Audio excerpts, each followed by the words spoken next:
And welcome everyone to the Buddhist Path of Awakening course.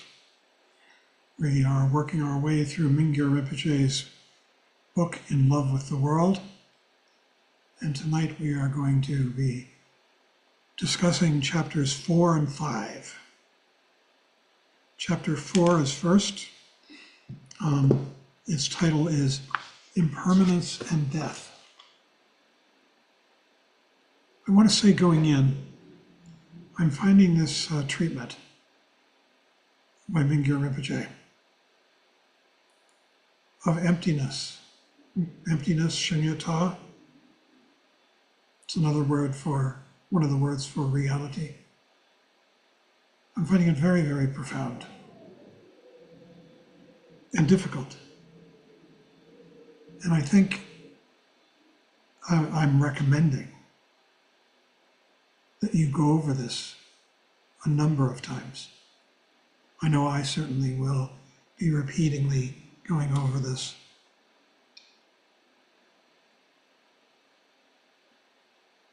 Because this is basically about shunyata.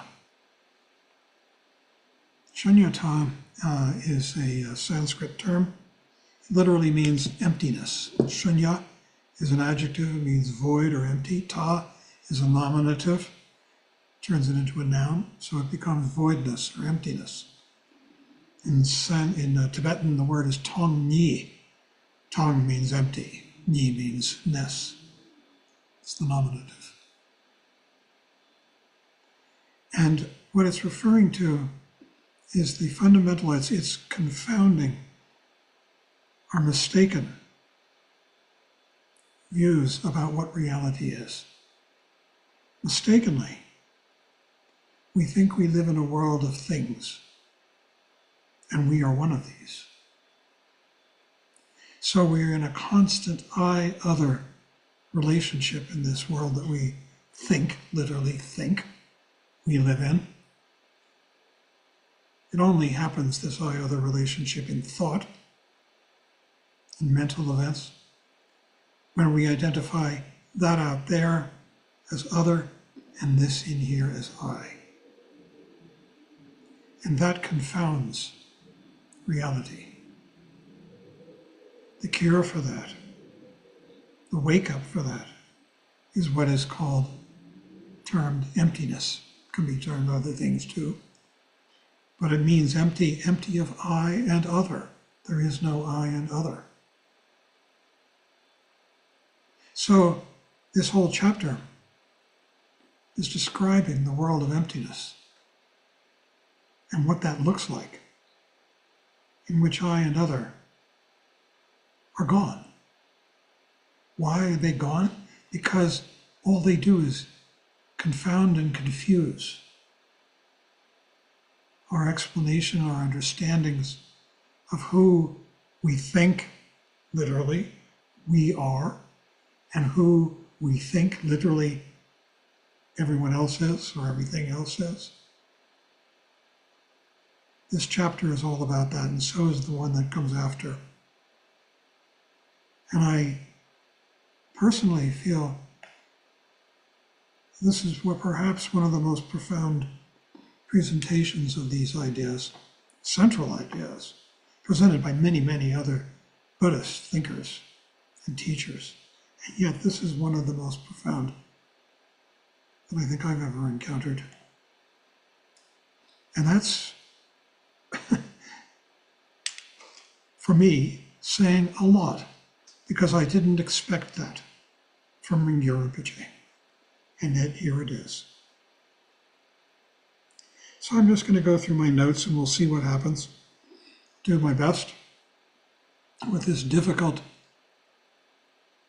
and profound subject. It's difficult because it goes beyond our normal thinking. Our normal thinking is all about I and other. Who am I? What am I going to get? What do I understand about this world? And this is saying that that approach is not true, is not a relevant one. He starts out by saying that in Tibet, impermanence and death were used as the measure of what was truly important and taught to a child early. How many of us really think about or accept the inevitability, the imminence of our own deaths? I'm 80 years old.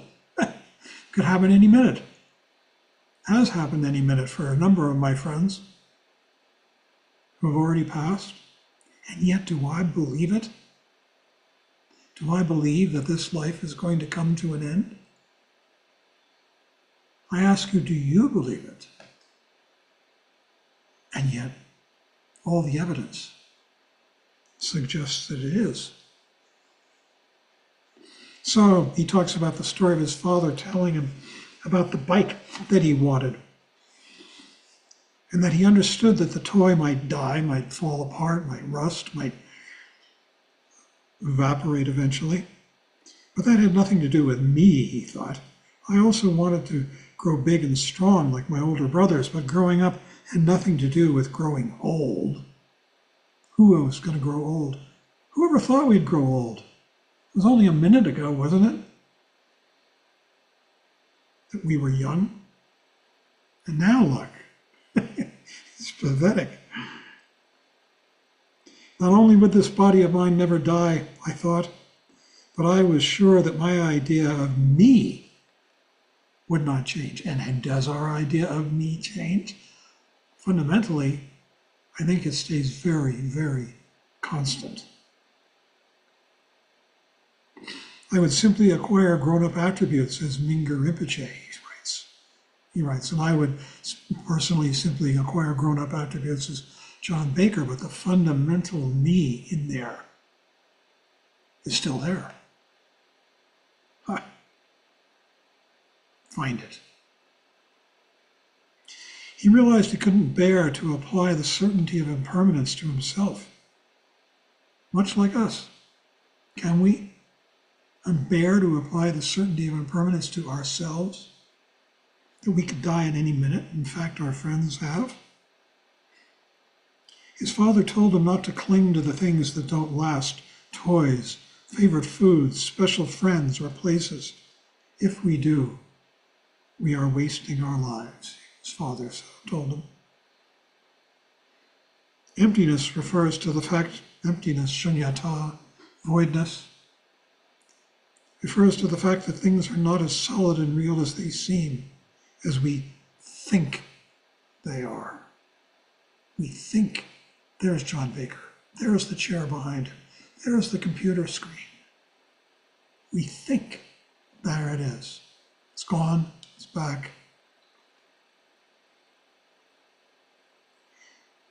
The real experience of emptiness is a constant changing, constant flexing presentation of the 5 elements and mind: sight, sound, smell, taste, touch, and mental. Constantly appearing and disappearing, always different, slightly, as the light shifts, as the day wanes, as the voice ages.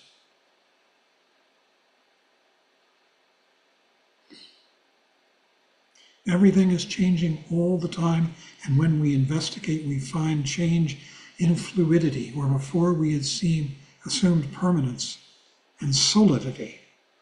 This doesn't make the phenomenal world nothing. Oh no.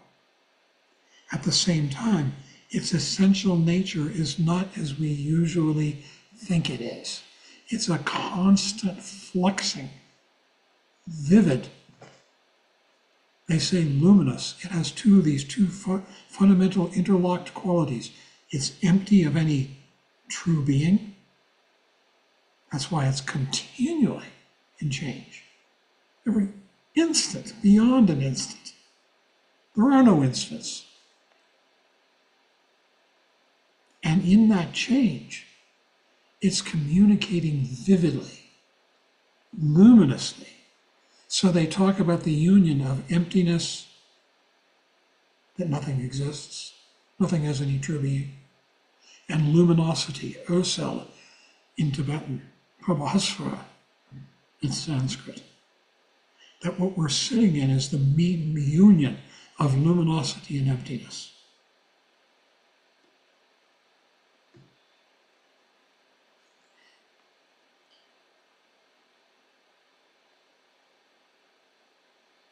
And then he says that it's a paradox, meaning you can't really figure it out, that while our true essence is empty of conceptual thinking, just labels. It's like you write the word label table on a label and stick it to the table. That's what words and concepts are. So the true essence is empty of that, but we need them to express that very emptiness. What an irony. Here I am talking about it, right? Endless concepts pointing to what doesn't really exist. So emptiness lends itself to many different names and descriptions. The real issue is whether or not we recognize the aspects of our mind that are luminous, spacious, and empty. Liberation, true awakening, enlightenment arises only with recognition, not just from having these natural qualities. One has to realize this is it. This is the real world, this empty, luminous world. It's different than we thought. We thought we were surrounded by objects, had all these projects, to-do lists. And tomorrow, we're going to be dead. And on to the next thing. Actually, we're going to be dead right now, because it's constantly dying and changing.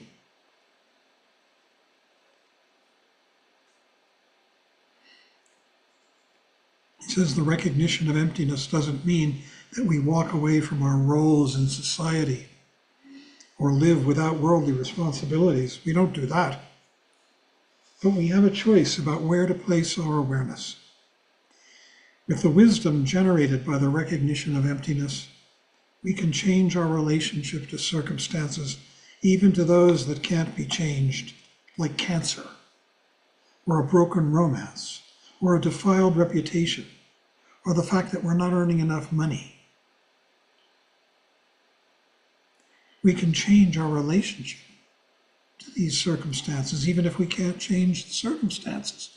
We can't get rid of the cancer, we can't earn more money, whatever it may be. To use emptiness in order to justify abandoning everyday responsibilities, that's a bad idea. Can be a big trap. And he quotes one of his teachers, Taisitu Rinpoche, to this effect: keep the view as vast as space.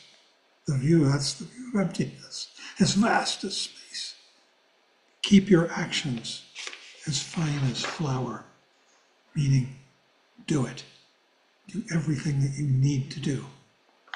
The quality of emptiness that we're referring to is never born. Likewise, it cannot die. Isn't that wild? And here we sit, smack dab in the middle of it. It is like space itself, providing no place to abide, no foothold in which to secure our steps. In sky-like emptiness, we cannot be stuck. It's not possible. There is no stuck. It's just constant change. Yet here we are alive in this wondrous world of appearances, in which we can discriminate between what increases and what relieves suffering for ourselves and others.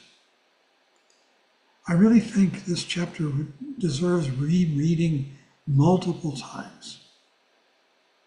And probably the next one too that Michael's going to present.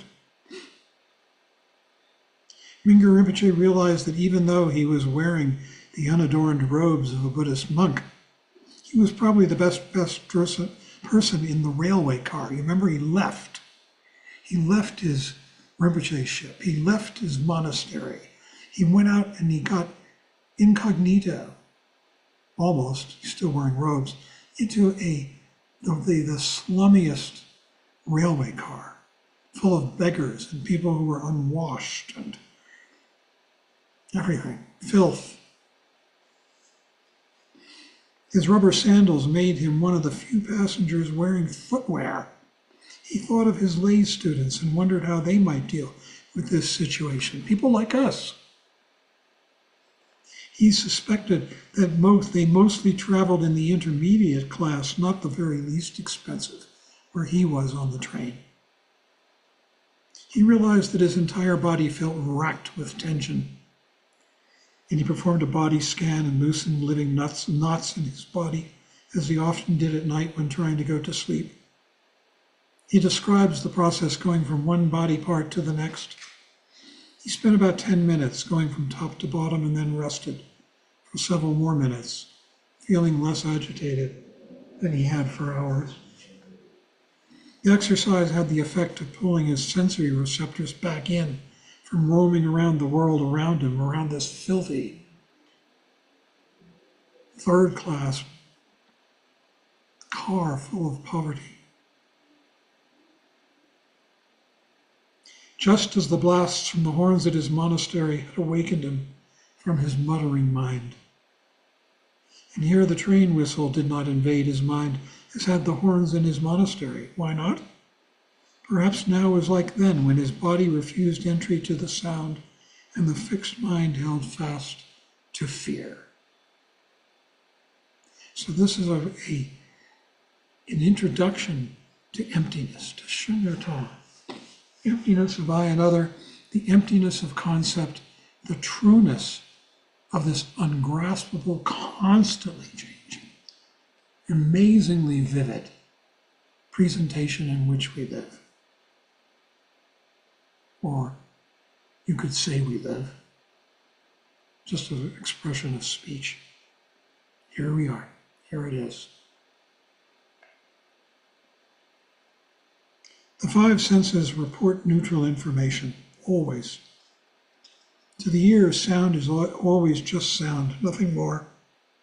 Like and dislike are shaped by the interpretive mind that remembers, adds, modifies, and spins. So you hear something, and when you decide whether you like it or not, that's the neurotic mind going. Monkey mind. The interpretive mind creates entire fictions around just sound, sight, all the senses. The voice that provides this running commentary is the monkey mind. It chatters away, jumping from one sense object to the next, overly active and quite excitable. I like this, I don't like that, that could be better. Ooh, what am I going to do with the other? That's monkey mind. And it's just going. And then it's gone, because it's just a fiction. It's like you turned on the TV set, now you're turning it off. It's nothing, it's air.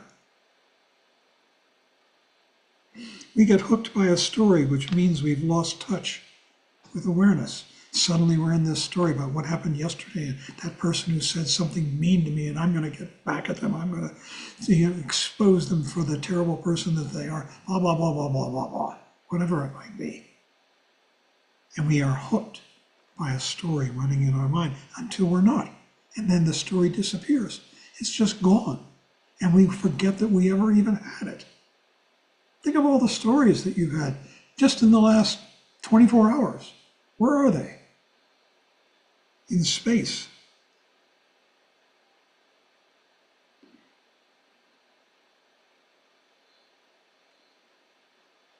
Because the perception and the interpretation arise almost simultaneously, the perception of the sound and then the interpretation, ooh, I like that sound, Beethoven's Fifth, ooh, I hate that sound, whatever it might be. It seems that the interpretive quality, good, bad, attraction, aversion, is lodged within the object itself and not in the mind. This is a constant error that we make. We hear something wonderful, Beethoven's Fifth Symphony that I'll make it up, we like, and we think it's beautiful. Beethoven's symphony is beautiful. It's our mind that's appreciating it.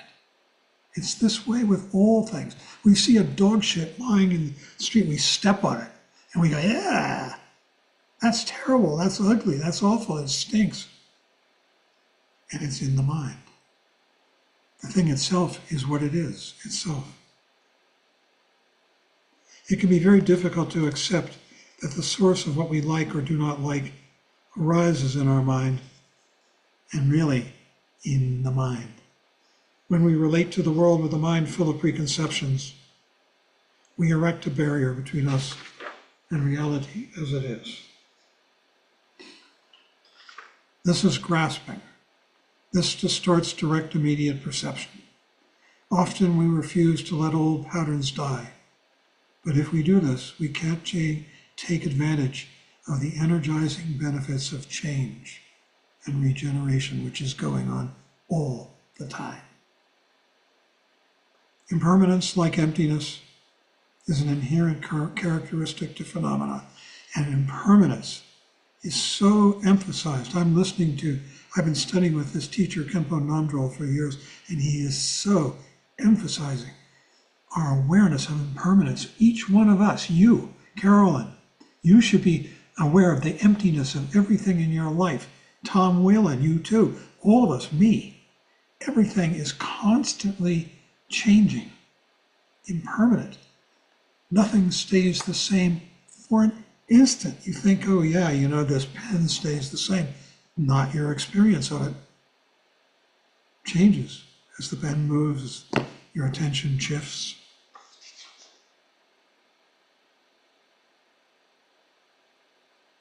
Impermanence, like emptiness, is an inherent characteristic to phenomena. And perhaps the most important of them, there are these three characteristics: impermanence, suffering, and egolessness. That means it has no essence. And of those three, perhaps impermanence is the most important. Everything is changing. You think you're holding something, and it's slipping right through your fingers.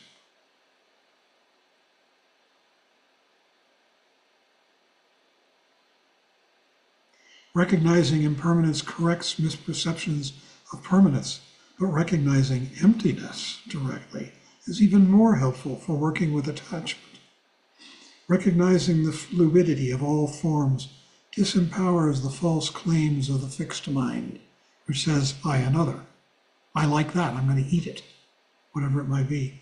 In turn, this expands our self of who we are and what we can do. It can be very liberating. But recognizing impermanence as the outer layer of death, can be even more effective for cutting through our irrational mental habits. So impermanence is just the beginning of understanding death. We don't just acknowledge the continuity of change. We recognize that the process of dying and regeneration underlies the truth of impermanence. This is the greatest encouragement for our liberation. So he's really describing liberation here. Liberation from what? From belief in I and other, from belief in existence. Our dread of physical death makes us resist the very idea of dying every day. Every form of death and dying looms on the horizon as an inevitable nightmare, something that we spend our lives wishing will not happen, and yet we know it will. I always think of my father, whose last words as he died were, I never thought it would be like this. His last words. Actually, with some investigation, we can learn what we dread as a future event is happening all the time, right now. This class will die. We often grieve for a loved one, for ourselves, having lost something important, but we need to open our hearts to the exploration of impermanence and death, going far beyond our own personal story, turning our heartbreak into wisdom. Working with small deaths every day can loosen the intense anxiety that surrounds physical death. We have small deaths that happen throughout our lives. We could discuss them, we could list them. The death of an event, the death of an insect, the death of a small animal, the death of an affectionate or friendship, whatever it might be, the death of an enmity. There is a natural path between impermanence and death, and if we remain unwilling to follow it through, then we short-circuit the remarkable benefits of continuous dying. The remarkable benefits of continuous dying. To approach the finality of our bodies while paying no attention to the many deaths of daily life is like confusing diamonds with pebbles and throwing them away. Nothing endures but change. And accepting this has the potential to transform the dread of dying into joyful living by appreciating this constant, vivid, beautiful, enduring, moving, frightening, ugly. All these things change. Going back to him on the train, he says, I was dying now on this train. Having started this journey, I was dying to my old life. His life as Mingyur Rinpoche, the abbot of a monastery. I was doing what I had planned to do. Now, the challenge was to let go of the resistance to the very changes I had arranged for, and to accept that the sounds and smells of this train, which were vivid, could be as much an occasion for joyful living as any other circumstance that I had ever known. That's the end of that chapter. This is really so profound, and we all ought to be really contemplating death, impermanence, change, our own, others, the world. Michael.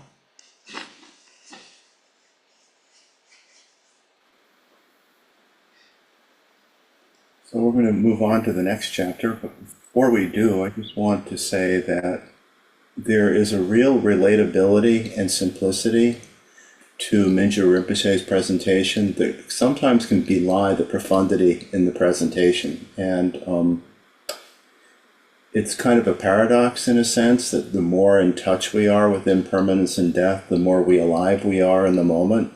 And yet that's how it works, that we spend many, many hours of our life absorbed in dreams and all of the false beliefs that are generated around ego. And yet when we're able to actually be fully present with our experience, when we actually realize the constant change in ourselves and in the world around us, that's when we wake up and we can actually be in the world. So there's a frightening quality perhaps to this, but there's also an enlivening, appreciative quality that we can experience as well. So this chapter, chapter 5, is titled Letting Wisdom Arise. And as I said a week ago, I really appreciate this chapter for the instruction that it gives us in terms of how to work with situations in the world. When I first started meditation practice, it was presented to me in different ways. One of the ways in which it was presented, or explained to me what we're doing in meditation, is that in formal meditation practice, we create an environment in which awareness becomes easier to recognize. And we do this with all the things that we do by letting go of other preoccupations, by meditation posture, all the things that we do to settle into our present experience in meditation.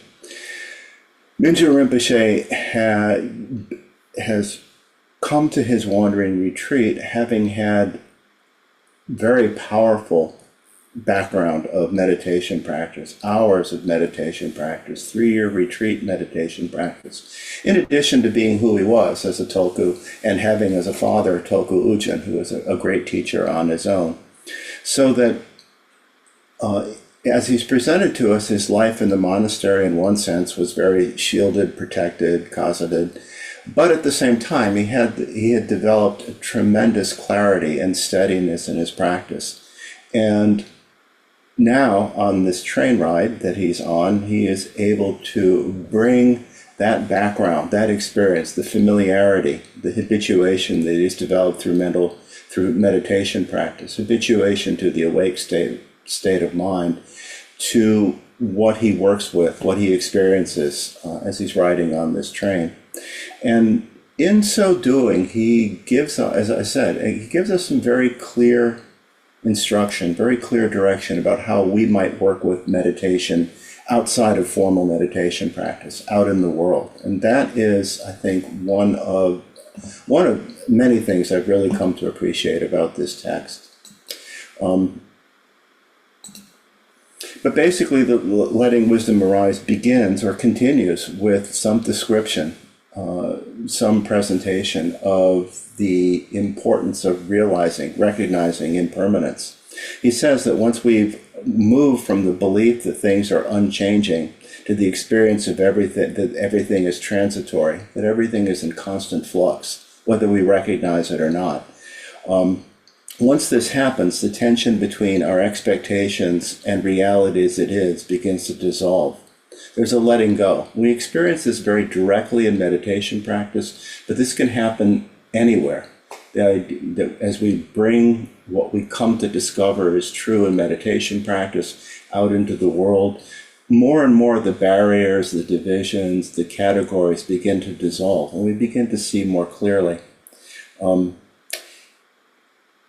He says we know that whatever disturbance of this moment will dissolve, that it will pass, and that if we stay with the recognition of awareness, and this is where the foundation of practice that he's bringing to his experience on the train becomes so important, and lets us know how important it is to develop this foundation of practice for ourselves. But as we move out into the world, we can stay with this recognition of awareness that problems transform on their own. This is exactly the notion of self-liberation that's presented in Mahamudra, that if we're able to rest in awareness, we're able to rest in our natural clarity, that the greater storms, the powerful waves, the waves on the ocean will eventually settle, or at least we'll be able to be with them in a way that we don't generate further suffering for ourselves and others.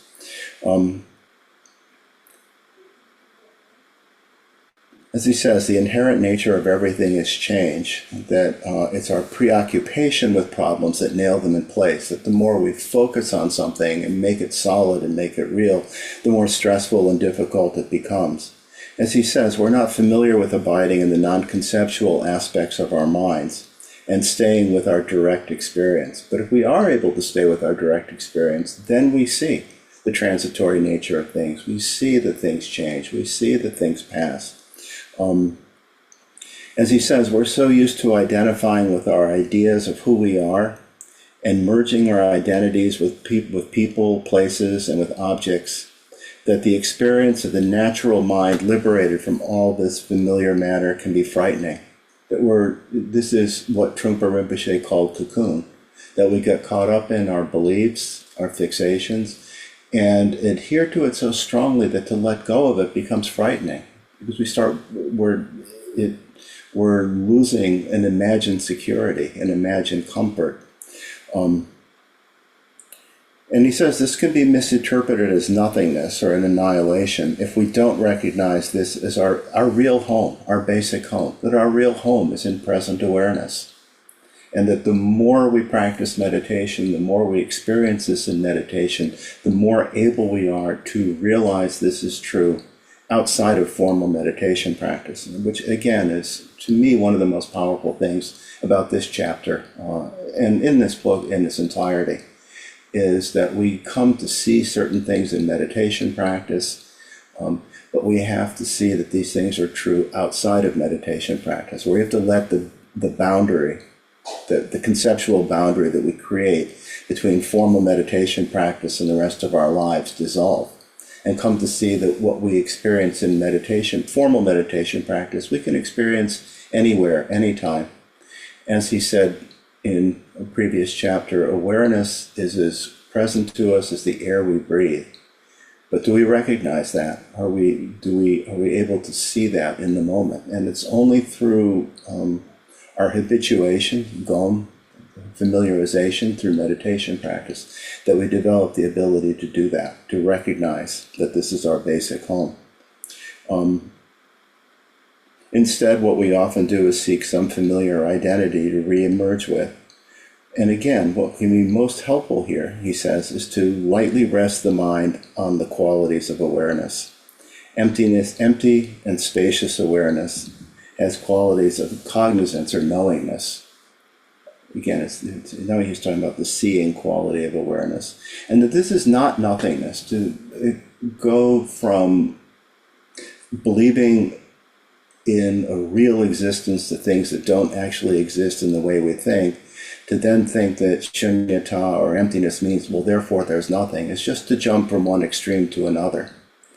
And in fact, it's just as much clinging to a view as believing that things have some real, inherent, ongoing, permanent existence.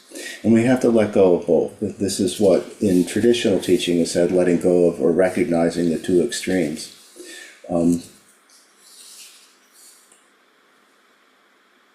That the more we're able to recognize spacious, open awareness in ourselves, then the more we see these qualities, the more they support resting the mind in non-conceptual states.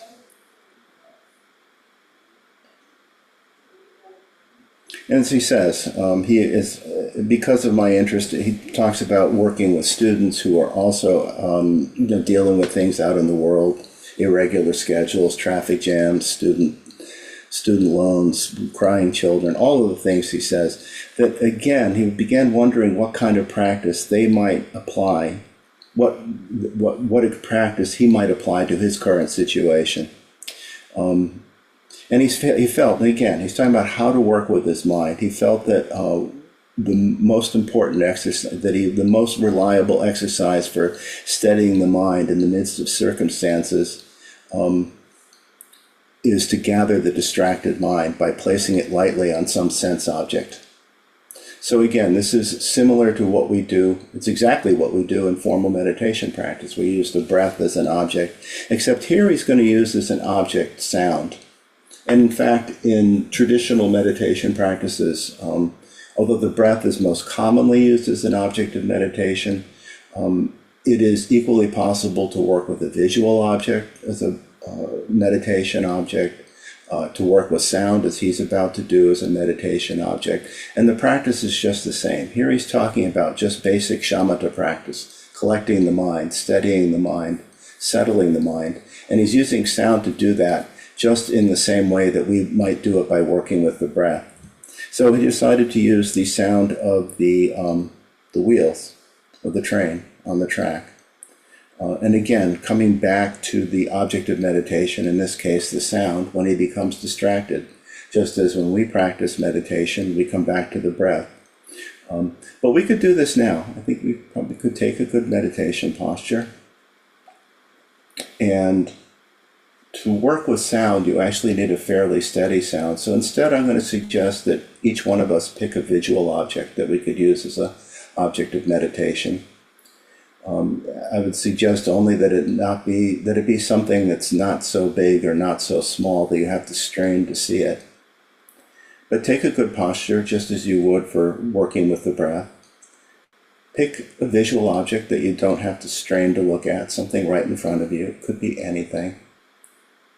And just settle into the looking. And as best you can, stay with that first moment of perception.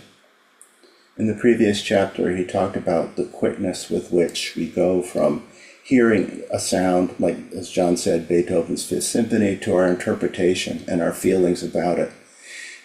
When we're meditating in this way on a visual object or any sense object, sight, sound, smell, taste, bodily sensation, the idea is to try to stay with the first moment of perception.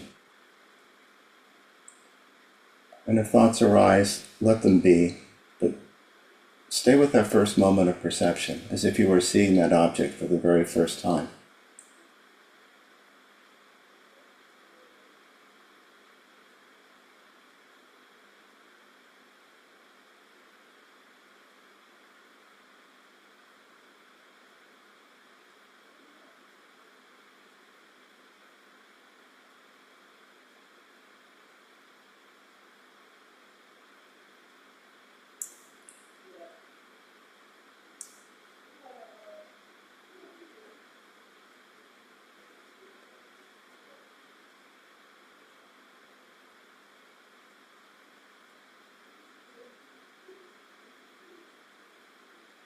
allow the mind to settle on that object,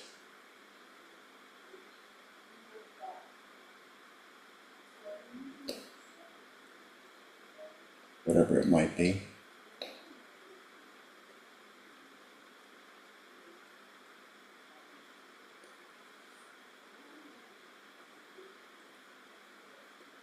As with working with the breath, when we find ourselves distracted, when we find ourselves engaging with thoughts about the object, about meditation, about bills, about anything, just come back to the simple perception of the object, first moment.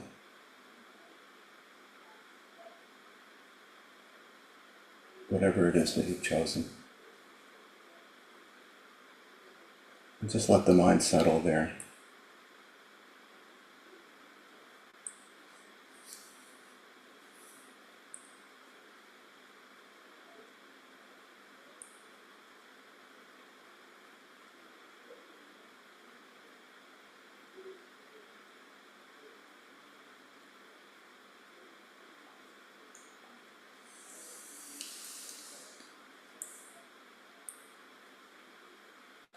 So, to continue with this chapter, he works with the sound of the wheels.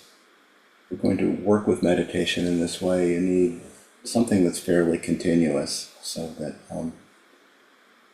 in this case, he's working with the sound of the wheels. But he's doing this just to settle his mind, so he can actually stay in one place rather than getting lost in thoughts. As he says, be with the sound, no commentary. Befriend the sound. Let the thoughts, the fears, the stress drain out into this sound. Use just the sound to gather the mind. If thoughts come, that's okay. Just let them go. They're like clouds passing through. Return to the object. Rest. So, after 5 minutes, he says, he was able to settle and just simply be present. This is basic shamatha. He said he then withdrew his mind from the object, the chugging sound of the train, and allowed his awareness to remain open, to let his mind acknowledge various sounds, the wheels, coughing, talking, but alighting on none of them, just open awareness. Here he uses a term from the Mahamudra tradition called shamatha without object. In other words, shamatha that just rests in awareness, which is very close to vipassana. The real, and this is where vipassana arises out of shamatha. The vipassana, in addition to the simply being present, settled, stable quality of shamatha, has a quality of seeing, knowing. Has a quality perhaps of investigating. Trungpa Rinpoche talks about different levels of shamatha as discriminating, but not in the sense of better or worse, but just being able to separate out and see. So another word might be discernment, just knowing things as they are. So he's letting be, whatever arises, let be. Stay with awareness.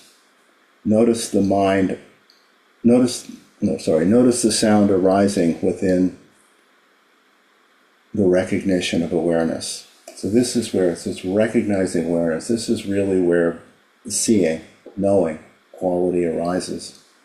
Do not go toward it. Do not withdraw from it. Do not pick and choose.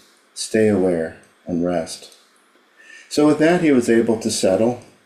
He was able to get some distance between himself and his unease. So now we're beginning to see more of the seeing quality. He's recognizing more and more of what's in his mind. He's seeing how his mind is working. He's seeing that he had begun to centralize or panic or grasp it, his uneasiness, and is beginning to let it go. As he says, my expanded sense of self grew bigger than the problem. It was able to accommodate the negative reaction to sound within a larger sphere, so that he was no longer the exact size and shape of of any discomfort. So this is being able to let go of, beginning to see and let go of the tendency to identify with our reactions, to identify with our interpretations, be able to just recognize what's happening in mind. It didn't mean the unease went away. He said the unease was still there, but he was no longer trapped inside of it. So there's liberation. This is wisdom. This is shamatha leading to the knowing, seeing quality of vipassana. And I'm emphasizing this because this is what we can do at any time. We just have to recollect and do exactly what he did. Take some moments to collect ourselves, basic shamatha. We could work with the breath. It didn't have to be a visual object. The breath is particularly helpful because of the alternation and the quality of letting go on the out-breath. And that's almost always how I meditate. But I will say that once in a while, using a sense object is interesting because the visual sense lends itself to creating a sense of duality that when we actually just simply focus on one object begins to dissolve somewhat. But that's just, it's a different way of meditating. Working with the breath is definitely, the easiest, but it's very, there are traditions that work with meditating on various sense objects as a way of seeing exactly what he talked about in the previous chapter, how quickly we go from our first perception to interpretation to feelings, like it, I don't like it, it's good, it's bad, and not recognizing that it's mind. In any case, going back to the text, he continues, awareness is the essence of our existence. It's our basic home, as he said. It's within our reach all the time, and yet most of the time we don't recognize it. So again, this is the importance of a regular meditation practice, of developing that familiarity. We could recognize awareness at any time, just as he recognizes awareness in the midst of this crowded, dirty, loud, smelly train ride that he's on. But it's much more difficult, and that's, again, when we practice meditation formally, it's easier for us to recognize awareness. But the awareness that we recognize isn't dependent on that practice. It's just easier to recognize under those conditions. And what we want to be able to do, what we want to be able to recognize is that, in fact, we could recognize that awareness at any time. And that, I think, is one of the more profound qualities of his presentation in this text. As he says, our awareness is our greatest treasure that we have, but we don't always know that we have it. And there's the story of the Tibetan family that was very poor, but had diamonds in the rocks under their home. So in fact, we're very wealthy. It goes back to the train ride. He said he felt restored by having been able to see his mind unobstructedly, but that this didn't last long. All my life, he says, I'd engaged in awareness practices within meditation halls, on plane rides, in cars. But the thought kept emerging that I had never known an atmosphere more disagreeable than this train ride. So he's still having to work with his mind. He's still having to see what's there. It wasn't, as if things just disappeared. And he begins again talking about monkey mind at work. I always think with monkey mind of the image in the Nidanas, the 12 links of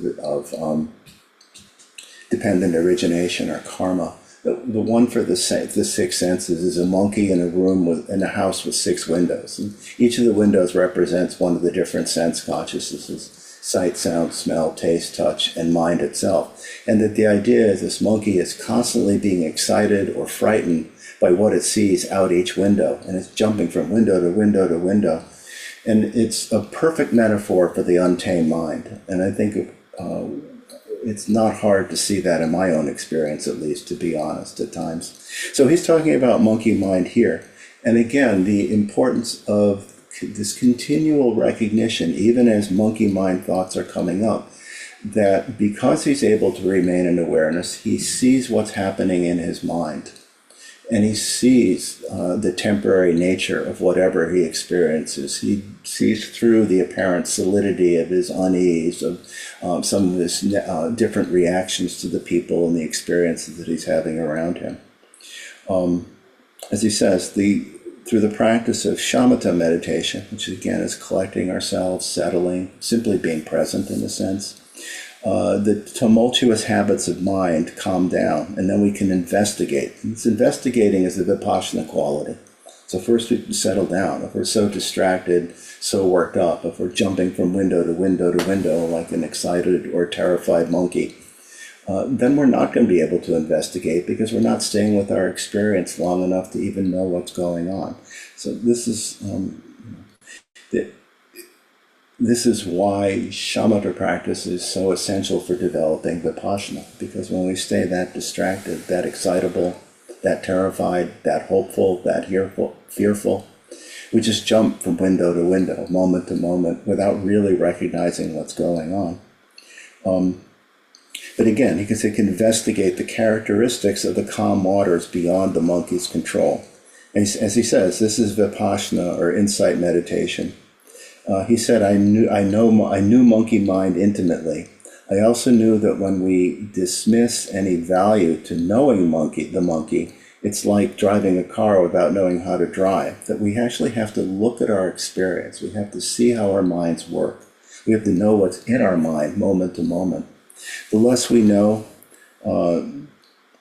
about the chattering monkey voice in our heads that tells us what to do, what to believe, what people, who we should love, and so forth, the more power we give to that monkey mind. So if we're not looking at the actual experience, if we're not looking at what's knowing in our mind, then we just give in constantly to the hopes and fears and the thoughts and of monkey mind. And so this is, again, he is giving us very clear instruction about how to work with our minds and how to work with our experience through what we experience in meditation practice.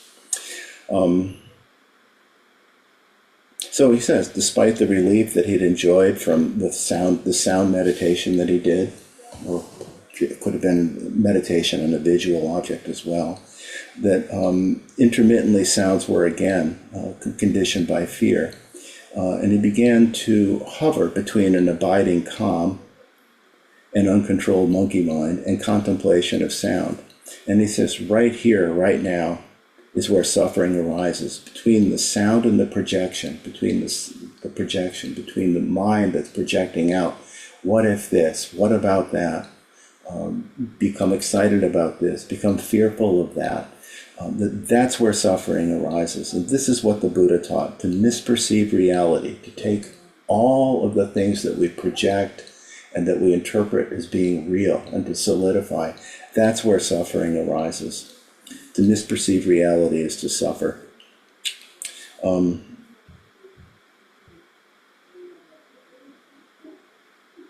he goes on to say that the fear of letting go, of familiar identities, the fear of letting go of ego, is fear of freedom.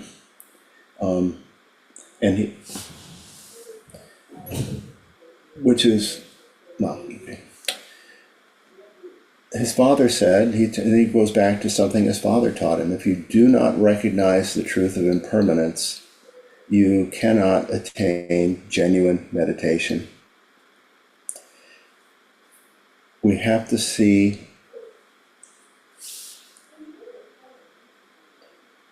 that we must allow the illusion of ego to die. Only then can true wisdom arise.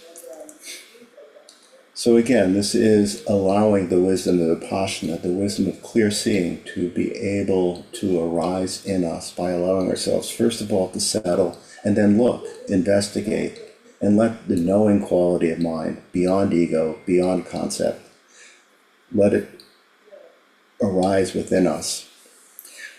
He goes back then to talking about ego. The term ego or ego self, as he says, is frequently used to describe the self-centered, fabricated outer layer of self. And we often speak of letting go of ego or dissolving it or transcending it. But the point he's making is that this all makes ego sound like an entity that has a shape and a size and a color. This is, again, very traditional Mahamudra, looking for, if this thing exists, where is it? What color is it? What kind of shape does it have? Is it and if it's an entity, you should be able to pin it down in some way. But when we actually look, we realize that it's empty. His point, though, is that ego is not an object, and this is ultimately, again, letting wisdom arise. And we, again, can begin to see this if we're able to rest in meditation practice and investigate, just as he says, actually look at the quality of monkey mind and look at the awareness that underlies all of our experience. That ego is not an object, that he says is actually more like a process that follows through on the proclivity for grasping and for holding on to ideas and identities. What we call ego is really an ever-changing perception. Again, constant change. And although it's central to the story we build about ourselves, it's not a thing. It's more a process. It's a habituation, habit to seeing things in a particular way that in essence does not exist. He says this tendency for grasping, for holding on to a sense of self, fixating on self, fixating on other, this tendency for grasping arises when we misperceive the constant flow of our body and mind and mistake it for a solid, unchanging self. Again, where we don't see the transitoriness of our experience from moment to moment. He says we don't need to get rid of ego because it never existed in the first place. What we actually need to do is see through the illusion of ego. The key point is there is no ego to kill. It's the belief in an enduring, non-changing self that dies, we see through, that we let go of. Although he also says that the term ego, so just this is what traditionally is called the nominal self. It exists as a name, but not in reality, a nominal self. That the term ego can still provide a useful reference, but we need to be careful not to set ourselves up for battling something that is not there. When we go into combat with ego, we actually strengthen the illusion of self, because to fight something, we have to feel that it exists in the first place. So that the more we actually feel that it's real, and that we need to fight against something that doesn't exist, the more solid we can make it seem. So that, as he says, it becomes counterproductive. And he says that in some cases, though it's usually identified in negative terms, especially in the Buddhist tradition, again, the sense of a nominal self can actually be a healthier, healing sense of self.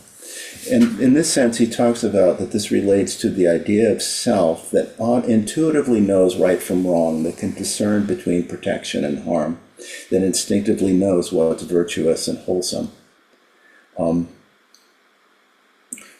But the point is not to become attached to any of these ideas. And he gives us an example. If I start thinking, "Oh, I'm such a pure monk, I maintain myself so well," then he'd be in trouble. But the idea is, in the moment, there's a knowing quality in terms of what to accept and what to reject that we can have some trust in.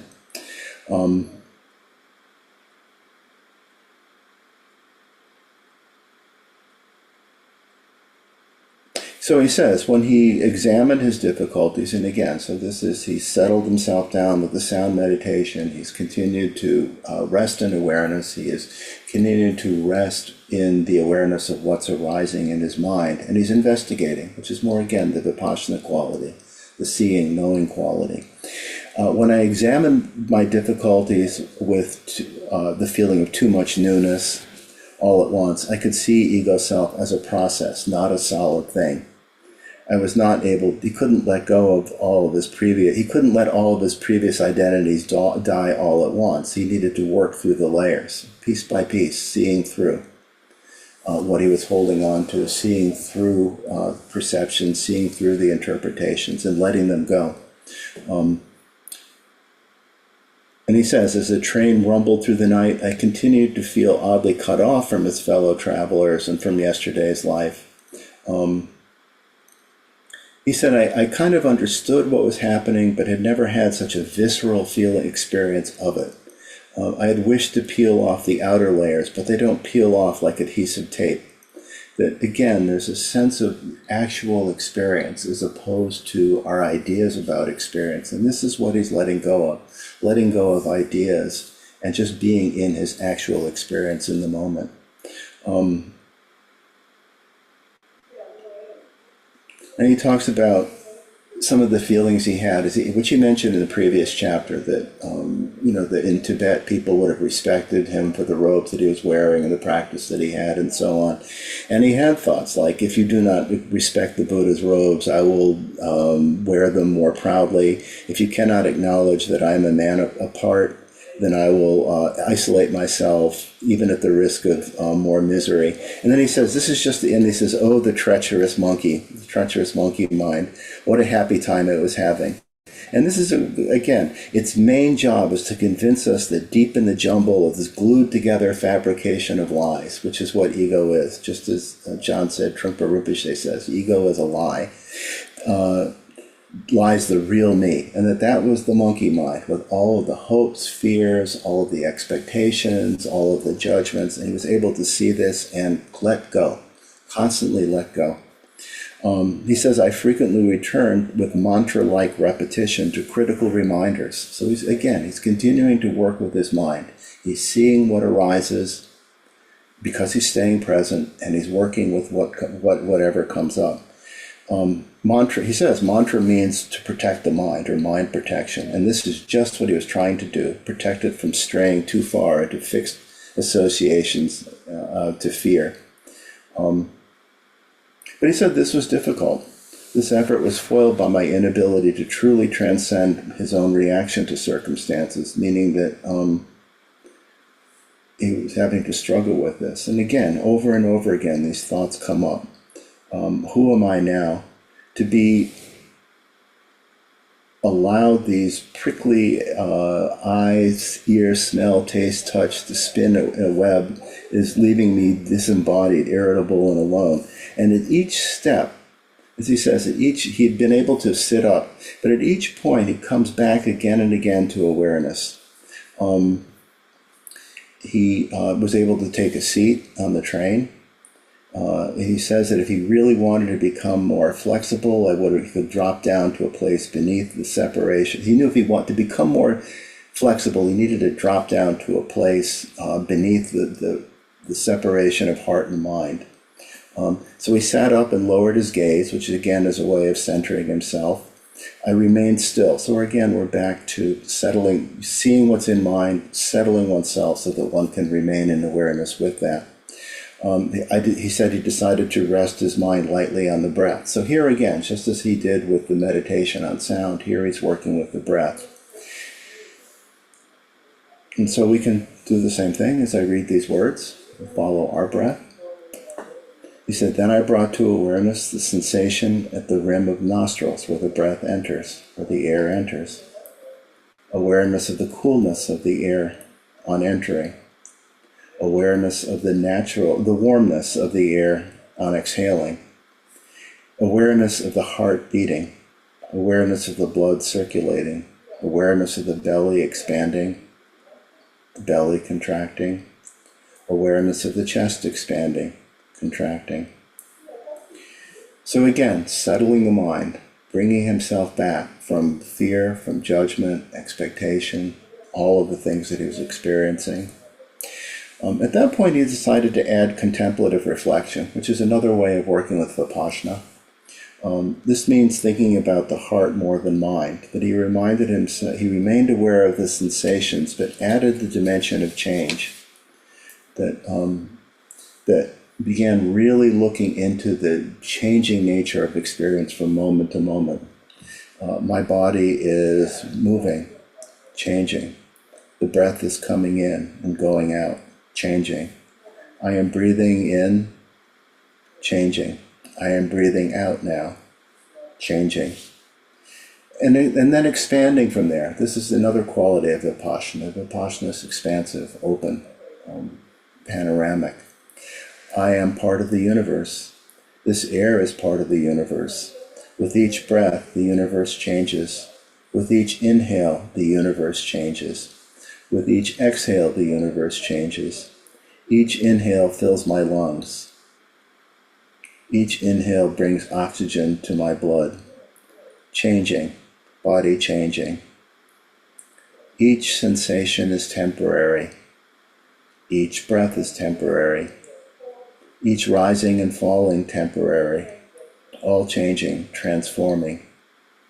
With each exhale, the old me dies. With each inhale, a new one is born. Becoming, renewing, dying, rebirth, change. Again, opening. As my body is changing, so are those of everyone I know. The bodies of my family and friends are changing. The planet is changing. The seasons are changing. Political regimes are changing. Sometimes not fast enough. My monasteries are changing. The whole universe is changing. In, out, expansion, contraction. He says that he continued to maintain awareness of the movement and sensations, and then added whatever came to mind. This train is changing. Its parts are getting worn down every moment. Gaia Station is slowly crumbling. That man across the aisle in the plaid shirt is aging. The baby held by the woman in the red sari is growing. The little monks at my monastery are learning new lessons. So he says after 10 or 15 minutes, he just rested with the sensations, let go of the thoughts, let go of the contemplation, and just rested with awareness itself, the aware, sentient quality that registers sensations with pristine clarity beyond concepts. He says the confusion, and then again, back to, again, just what we might see if we pay attention to our experience moment to moment. The confusion that arises when we cling to our beliefs and expectations obscures the innate clarity of our awakened minds. At the same time, this confused conceptual mind does not have the capacity to understand mind beyond concepts. This is exactly, I'm assuming it's true in the Dzogchen tradition, which I'm less familiar with, but what's said over and over in the Mahamudra tradition. The concept binds mind itself, that when we get caught up in concept that we don't see, these expectations, he says, the way when we cling to beliefs and expectations, it obscures the innate clarity of our awakened mind. But we can experience this. We can experience just letting go and opening up to the world through meditation practice. And he says words can point toward the way, and we can definitely experience our own inner wakefulness, but we cannot conceive of it. In other words, we can't create this experience through mind. In fact, trying to create innate awareness is an obscuration in and of itself. Every idea that we have about waking up remains far removed from the actual experience. And with this, he goes into talking about meditation practice in 3 stages. He says for the beginner, the idea that meditation is the beginner thinks that meditation is supposed to be about being peaceful, which is not totally wrong, but if they feel peaceful, they feel they're doing things right, but then a disturbing thought arises and start feeling like maybe that's a problem, and we end up in struggle. So we basically start off with dualistic preference.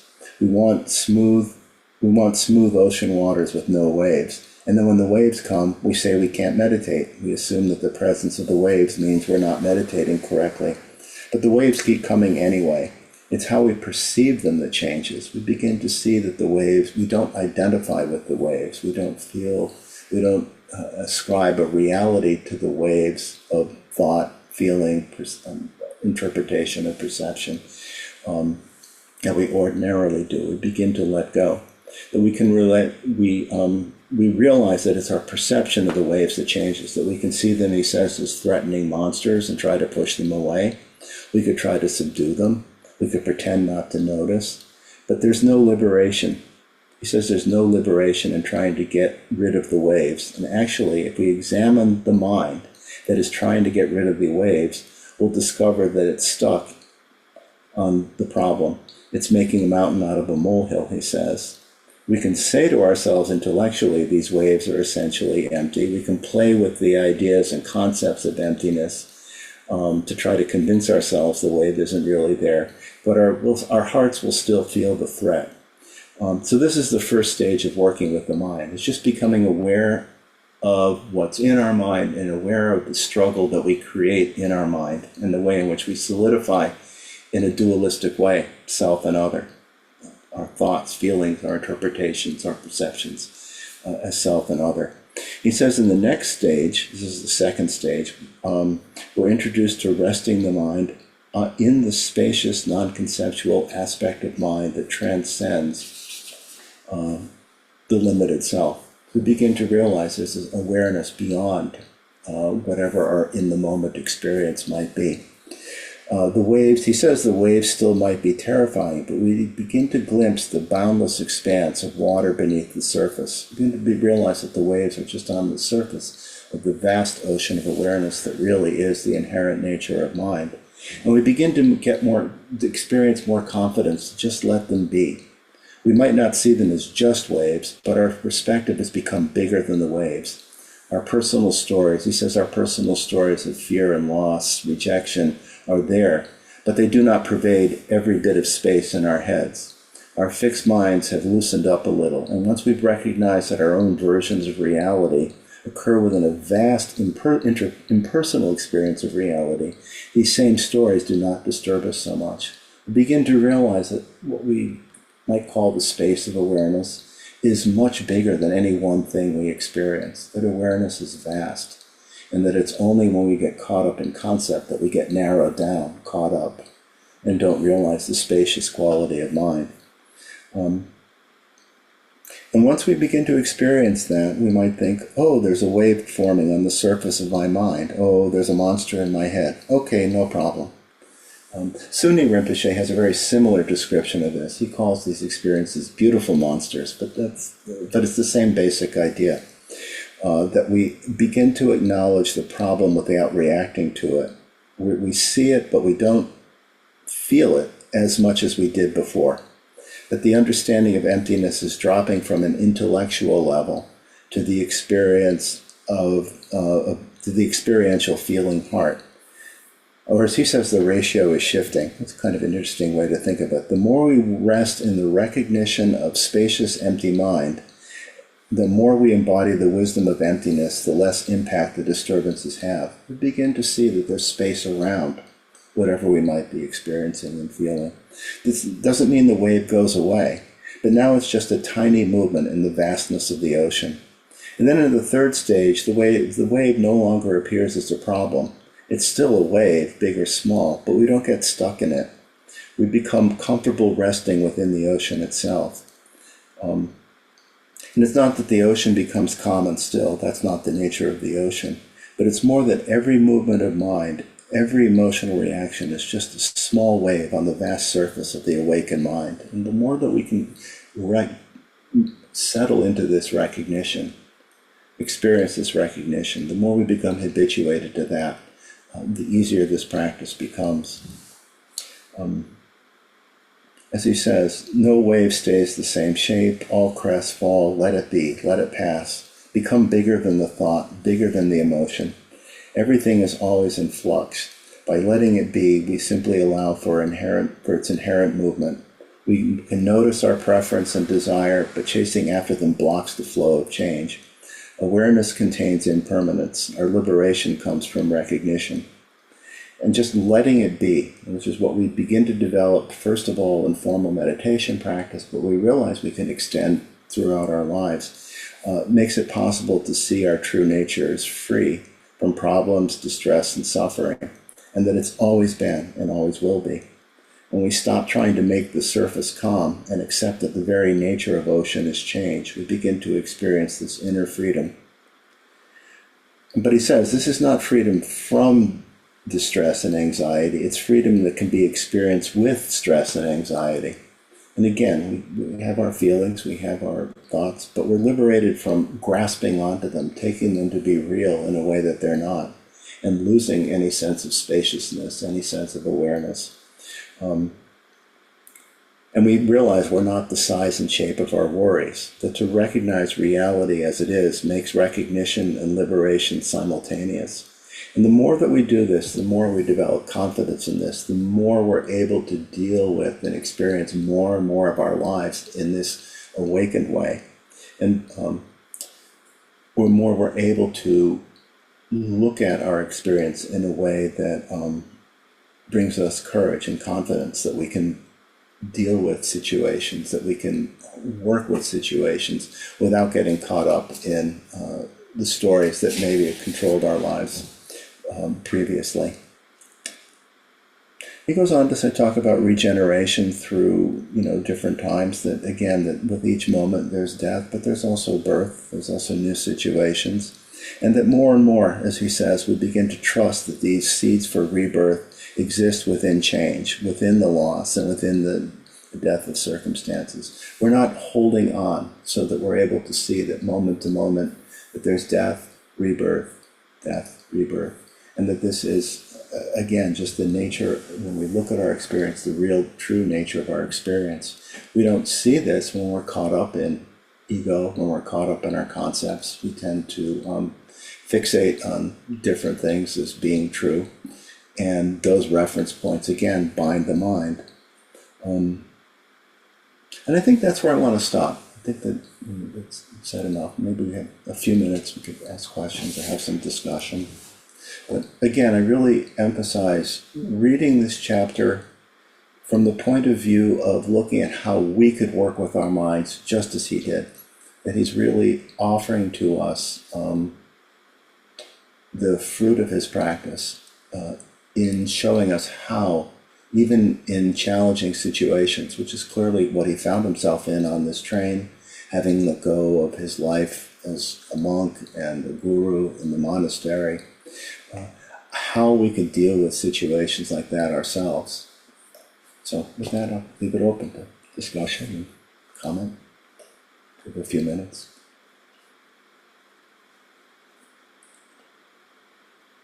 Carolyn? Thanks, Michael. I kind of perked up when you said something about spacious emptiness. Mm-hmm.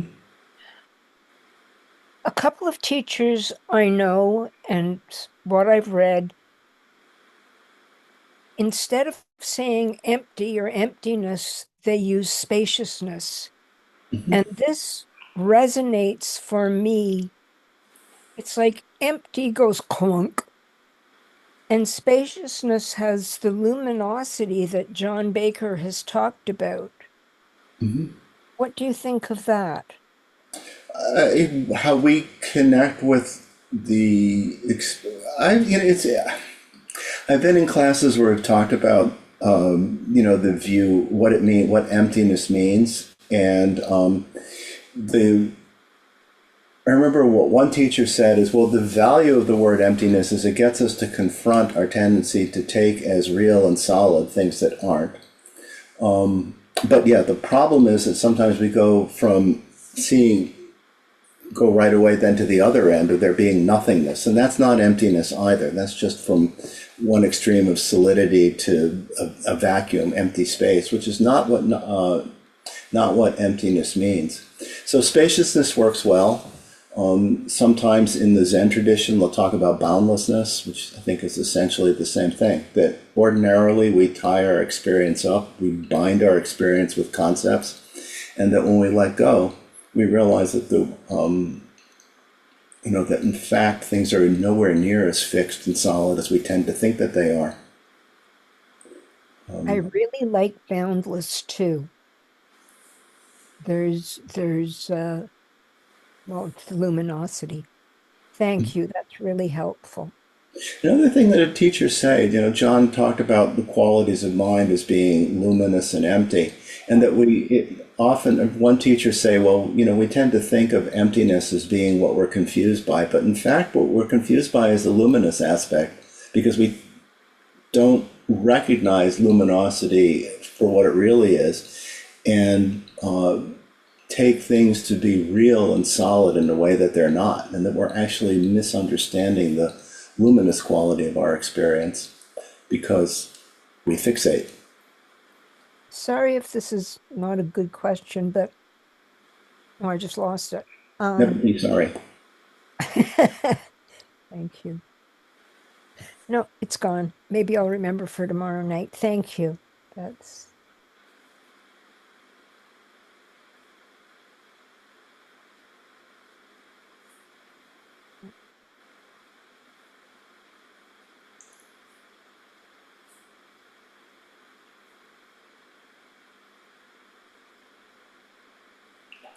Steve?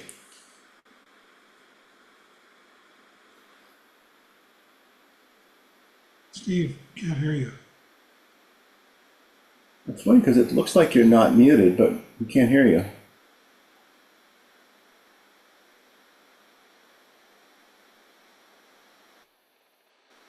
You put it in chat.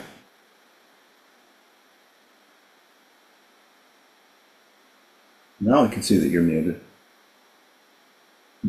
Mark? Hi. Um, just I guess I'm getting kind of backtrack a little bit. What is the point of Mingyur Rinpoche going on the journey? Is it for his own enlightenment to go out in the street and, you know, go on this trip with no money and Well, we can only speculate because we're not Mingyur Rinpoche, but I would assume that it is his way of living up to the Bodhisattva vow that of becoming enlightened for the benefit of all sentient beings. So Okay. the most important thing there is becoming enlightened for all sentient beings, and realizing that in fully developing that by attaining Buddhahood, we become more able to produce real benefit for beings. So that it's not for oneself, although clearly it does benefit oneself, but really the vision is much vaster. Yeah. Thank you. I was just curious. I think to give up all the things you're comfortable with Hmm. at the right time could be very helpful for advancing your vision of advancing as far as your understanding of Buddhism and everything. Hmm. So I get that, I think. Anyway, just thank you. I'll just put in something at the end. I was reading this story about Mingyur Rinpoche and thinking, gosh, I wonder if I would ever have the courage to do that, like to leave my home here in Boulder and go wander and become a beggar. And then I realized I actually pretty much did it. When I was in college, at the end of my sophomore year, I was at Yale, very privileged upbringing. I went to private school in New Jersey as a teenager, and then I went to Yale undergrad. And I realized I didn't know what I was doing. I had no idea what my purpose would be there, what I should study, anything like that. And I decided to leave. And I did. I turned in a resignation and I left it open whether or not I was going to come back. And I went and I acquired merchant mariners documents. These allow you to ship out as a worker on freighters, oil tankers, and on passenger ships as a merchant seaman. And I started doing that. And I shipped out, my first ship was to Hawaii. And I actually missed the return ship and wound up with an American Indian, becoming good friends. And we hitchhiked across the country together and lived together in New Orleans for a while. But we couldn't catch ships together. He was much more experienced than I. He was a bosun. And I was just a lowly, ordinary seaman, working as a wiper usually in the engine room. So we would catch different ships and then find each other again back in New Orleans. And I did this for about a year and a half. I shipped out to South America a couple of times. I've shipped coastwise around the United States in various positions, either as a wiper in the engine room or as an ordinary seaman. I stayed out of touch with my parents. At one point, it was so long that when I eventually called them up, after having been out of touch with them for months and months, they told me that the FBI had started looking for me because I had failed to show up for a draft physical. I didn't want to go to Vietnam, so I quick scooted back up to Yale and got my dean to write a letter to the draft board saying I was coming back in that fall. This was after about a year and a half of being away. And then I went out and shipped out one last time. I went to Vietnam and Bangkok, Thailand, as a wiper in the engine room. Never having any money from my parents, always just living off whatever I was making on the ships was usually, I remember my salary was usually $345 a month. What does a wiper do? A wiper is in the engine room. He's the low man on the totem pole in the engine room. You clean the floors with kerosene. You help the engineers when they have, jobs to do, like to make repairs. I remember at one point on one ship, I was a wiper, and there was this huge valve that must have weighed like 600, 1,000 pounds, and it had become unmoored from the engine room floor. And as the ship rolled, and the ship was taking huge rolls, we were in the middle of a storm, and this thing was sliding across the floor and smashing into the walls of the ship. So the engineer and I lassoed it with chains and managed to get it tied down. All kinds of stuff like that. I always wanted to be on deck, but the deck jobs were the most coveted, and I didn't have enough seniority, to get a deck job. So I always wound up as a wiper in the engine room, except on one ship where I wound up in the steward's department as glass and silver man. The waiters would come in and slide their glass and silver down the counter to me to wash. So I did that. And all this time, I never had more money than I got as a paycheck. And I'm lucky in a way that Vietnam happened and it sort of forced me back, because I don't know if I ever would have gone back. I might have just stayed a merchant seaman of one kind or another. And it's pretty low existence, although I probably would have tried to work my way up at some point. I didn't when I was doing it. So I'm just telling you that story because it just dawned on me. In all those months, years, I only had the money that they paid me on the ships. And it wasn't much, $350 a month, And I made terrific friends on these ships. A lot of them were illiterate. A lot of the guys that I was working with literally were illiterate. I mean, many of them, not just one or two, lots. That was a new one for me. So anyhow, I'm writing up as part of my memoir, and I just realized, basically, I did it. Well, what Mingyur Rinpoche did, in a way, another version of it. So anyhow, thought I'd tell you that at the end. Oops, we're over time. Sorry, everybody.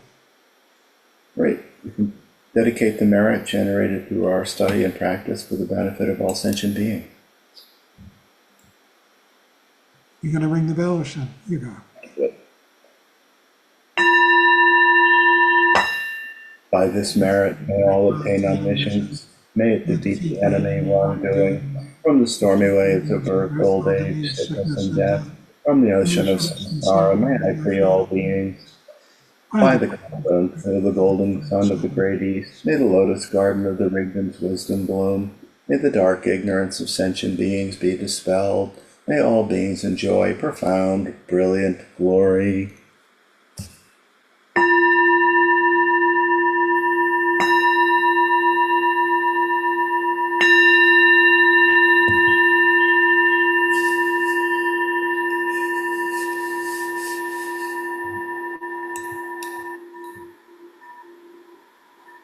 as always. Thank you so much. Night. Thank you. Michael. Thank you. Thank you, Thank John. you Thanks, so much. Michael. Thank you. Come tomorrow. I hope that wasn't too much me. No, it's Oh, it good. was fantastic. What do you mean? Oh, It's God, it was so terrific.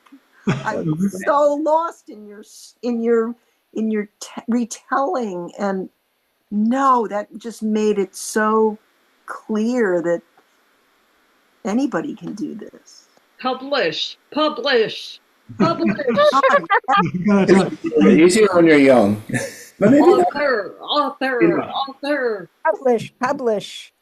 publish. Yes, yes, yes. You, John Baker, publish. Bye, Fantastic. everyone. Goodbye. Really, Good night, really, Michael. really Great excellent. job. It's still recording. You're still recording. Oh, Well, no. that's okay. I don't care. He needs to listen to this again. John Baker, Yeah. publish. Yes. Yes.